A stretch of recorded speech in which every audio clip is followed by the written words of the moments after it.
आता तुम्हाला एक भन्नाट प्रकार करून दाखवणार आहे.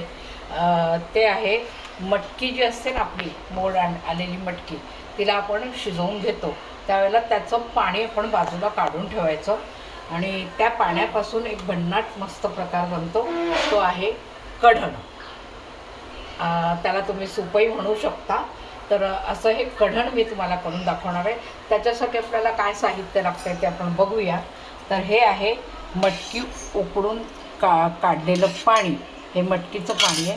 त्याला लागणार आहे मिरची, आलं, कढीपत्ता लागणार, हिंग, मीठ आणि कढण आहे म्हटल्यावरती ताक लागतं ह्याला.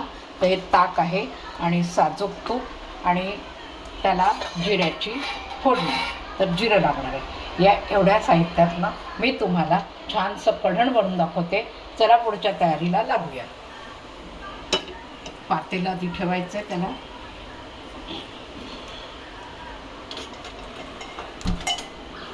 पातेलं गरम झालं की आपल्याला याच्यामध्ये साजूक तूप घालणार आहे. मी याच्यात तूप घालते. साजूक तुपात फोडणी ह्याची फार छानच लागते. अगदी टेस्ट वाढते याची. पण समजा साजूक तूप जर नसेल तर तुम्ही तेलाचाही वापर करू शकता. असं काही नाही, ऑप्शन आहे त्याला.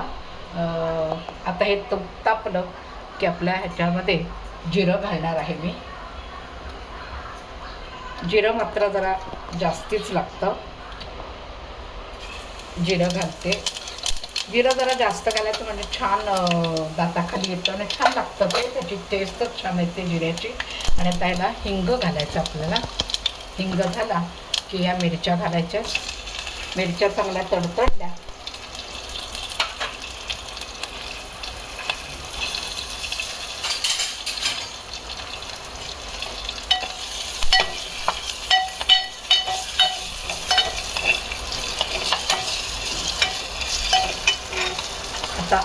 आलं आहे हे पण घालून घ्यायचं याच्यात.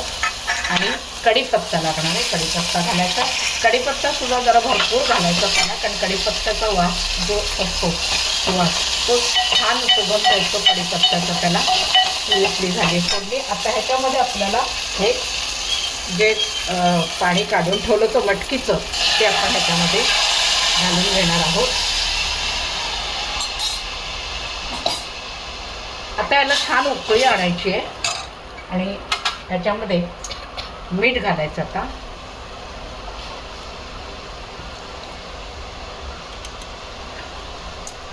आणि त्याला अजून आपल्याला त्याच्यामध्ये साखर घालावी लागणार, कारण कधी कधी दही आंबट वगैरे निघतं आणि त्यामुळे मग साखरेची आवश्यकता असते.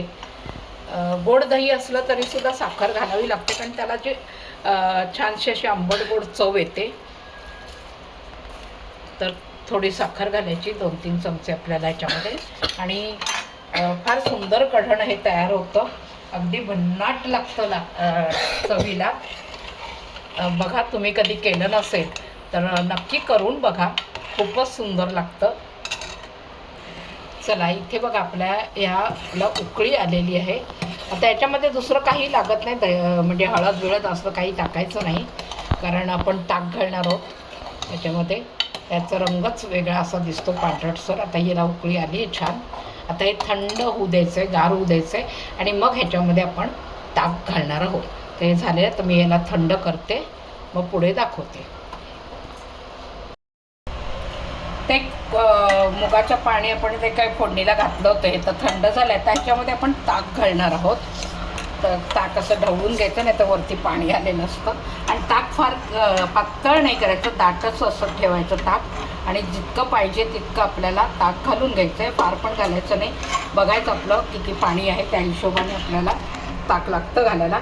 आणि अजून एक सांगायची गोष्ट म्हणजे हे जे कढण जे आज मी मटकीचं केलं आहे, तसंच तुम्ही मुगाचं, चवळीचं, चण्याचं आणि मिक्स कडधान्यांचं सगळ्या ह्याचं तुम्ही हे कढण करू शकता.